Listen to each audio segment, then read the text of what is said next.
यो नेपालबाट आएको कोसेलिएर हो। उसले मलाई यो टङ क्लिनर दिँदैछ। टङ क्लिनर मतलब हो जिभ साफ गर्नेवाला। यो हाम्रो पेनाङको सबभन्दा ठुलो बिल्डिङ। सोनु कुमार आउँदैछ, Gangu Chhetri, Preeti Paswan, Durgesh Thapa. Welcome back to another blog video guys. आज चाहिँ म काममा छैन गएको, आज मेरो छुट्टी छ, त्यही भएर आज रुममै बस्ने हो। रुमकै एक्टिभिटीहरूको भिडियो देखाउने छु है त।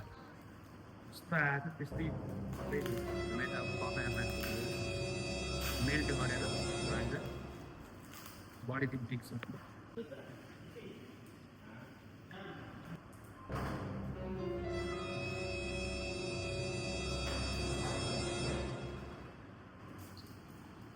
मेरो श्रीमतीले पठाएको छ यी दुईटा सामान। श्रीमती कोसेलिएर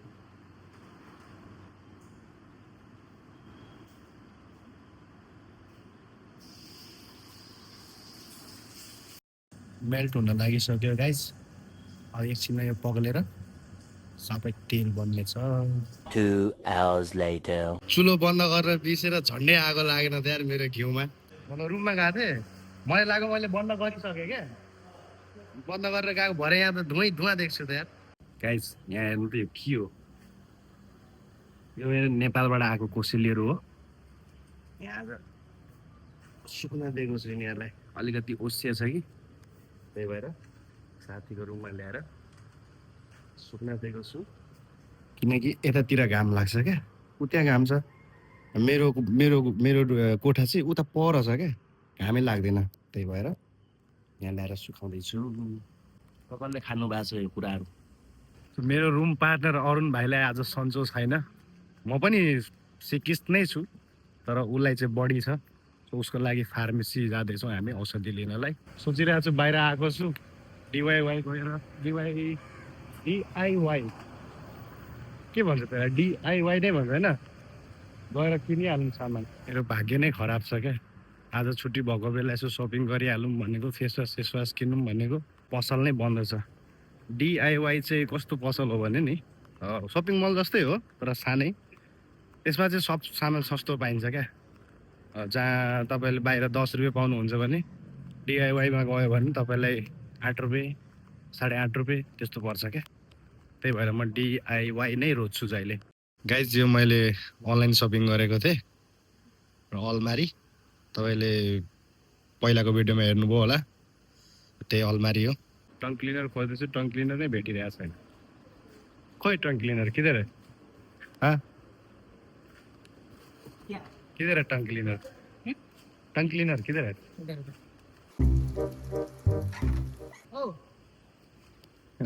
उसले मलाई यो टङ क्लिनर दिँदैछ। टङ क्लिनर मतलब हो जिभ साफ गर्नेवाला।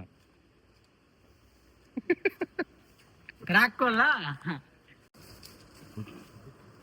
एक स्टील में और एक क्या बोलते हैं प्लास्टिक स्टील। हाँ ये चाहिए।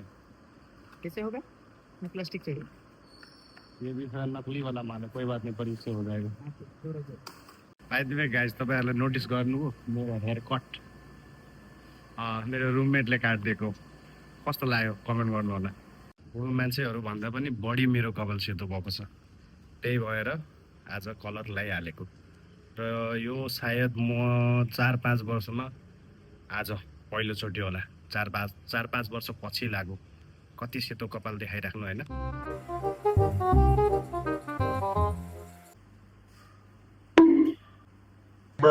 मेरो बिहेमा धरि पनि मैले कपालमा कलर लगाएको थिइनँ, सेतै छोडिदिएको थिएँ।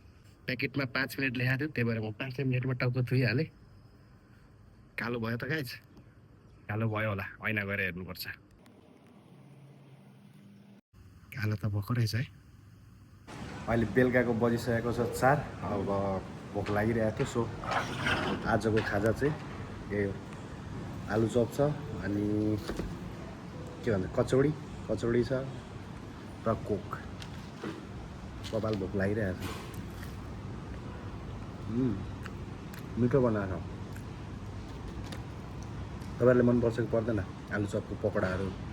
यस्तो पकौडाहरू खाने गर्नुहुन्छ कुन? कमेन्ट गर्नु। यो हाम्रो पेनाङको सबभन्दा ठुलो बिल्डिङ हेर्नु है त, यसलाई भनिन्छ कम्तार बिल्डिङ। कम्तार बिल्डिङकै छेउमा छ हाम्रो गोर्खाली रेस्टुरेन्ट। त्यही रेस्टुरेन्ट आएको छु 2 hours later.